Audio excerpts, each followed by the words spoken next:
dans le royaume de Como, se trouve au cœur d'une vallée luxuriante, bordée de collines rouges et de baobabs centenaires, un village nommé Bama.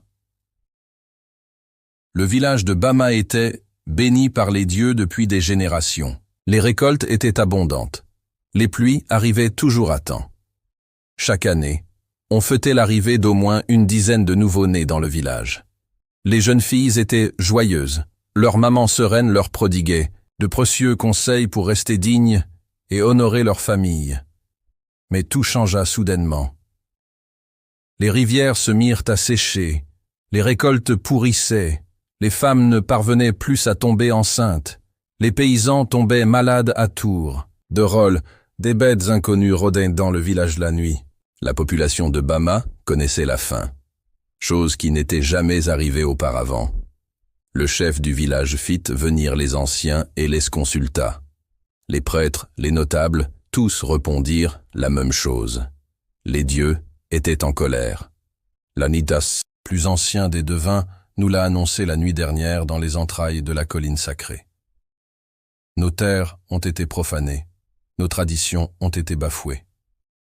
C'est la raison de ce désastre. Et si rien n'est fait d'ici 3 jours? Une pluie tombera et la foudre s'abattra sur le village. Personne ne survivra à cette catastrophe. Et le roi écarquilla les yeux et dit « Quel est le sacrifice à faire pour épargner nos vies et sauver notre village ?» Le devin dit tristement « Pour laver la honte et la souillure de Bama, les dieux réclament une goutte de sang, d'une vierge. » Un frisson parcourut l'assemblée et un silence lourd s'installa. À part le vent qui soufflait, on n'entendait plus rien, comme si le temps s'était arrêté. Après quelques minutes, le roi prit la parole. « Demain, à la première heure, que toutes les jeunes filles du village soient accompagnées de leur mère au pied de la colline sacrée. Je dis bien toutes, sans exception. » Les familles furent informées. Dans le village, aucune femme n'était inquiète. Bien au contraire, elles étaient toutes confiantes. Et chacune répétait « Ma fille est pure. Elle a été élevée dans la vertu. » Le lendemain, au premier chant du coq, les jeunes filles, accompagnées de leur maman, empruntèrent le chemin menant à la colline.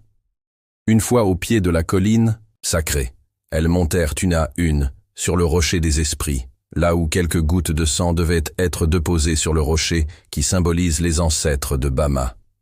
Si la fille est vierge, le rocher se fend et absorbe le sang et la pierre, devient noir. Et si la jeune fille est impure, le sang est rejeté par le rocher. Une à une, les filles furent soumises à l'épreuve. Et une à une, la pierre rejeta les gouttes de sang aussitôt qu'elles étaient déposées. Les mères, tête baissée, sanglotaient. Les dieux, eux, grondaient dans le ciel. Les jeunes filles, honteuses, se dévisageaient. Chacune regardait sa voisine comme pour dire « la pierre s'est trompée. Je suis pure, je n'ai rien fait. » Après le passage de la dernière jeune fille, un silence lourd pesait dans l'atmosphère. Un des notables dit brusquement « Une jeune fille manque à l'appel. La fille de Nabal la folle n'a pas fait l'épreuve du sang. Qu'on aille me la chercher. » À peine a-t-il fini sa phrase qu'une voix frêle et hésitante cachée dans les buissons dit « Je suis la grand prêtre. » « Viens, dit-il. Approche. C'est ton tour de monter sur le rocher. » Les jeunes filles qui étaient tristes se mirent à rigoler. Subitement, Aya monta avec précaution sur le rocher et le devin lui fit une entaille sur le bras. Les gouttes de sang commencèrent à tomber sur le rocher. À la surprise générale, le rocher se fendit, absorba le sang de Aya et se transforma en une pierre, noire et très brillante. Les devins se regardèrent et acquiescèrent par un mouvement de tête. Les jeunes filles qui se moquaient de Aya restèrent figées, et leur mère stupéfaite n'ont pu dire un mot. Elles retournèrent silencieusement au village. Les devins s'empressèrent d'aller annoncer la nouvelle au roi et aux villageois. « Grand roi, les dieux ont accepté le sacrifice, mais tu ne devineras jamais qui a sauvé le village de Bama de la catastrophe. » Le roi, espérant entendre le nom de sa dernière fille ou une de ses nièces, faillit tomber de son trône quand il sut que la jeune fille dont le sang a purifié Bama des souillures est Aya l'orpheline. Aya en qui personne ne croyait, celle qui était méprisée par les jeunes du village. Aya était la fille de Nabal la folle qui décéda en couche. Aya n'a pas connu son père. Sa grand-mère mourut lorsqu'elle eut 8 ans, et depuis ce jour, Aya vit seule et isolée, car elle est traitée de sorcière par les villageois. Le roi et les villageois étaient déçus et en colère de savoir qu'aucune fille de ce renommé village n'a pu se garder pure. Le roi convoqua Aya, la jeune fille, qui malgré les difficultés a gardé sa dignité.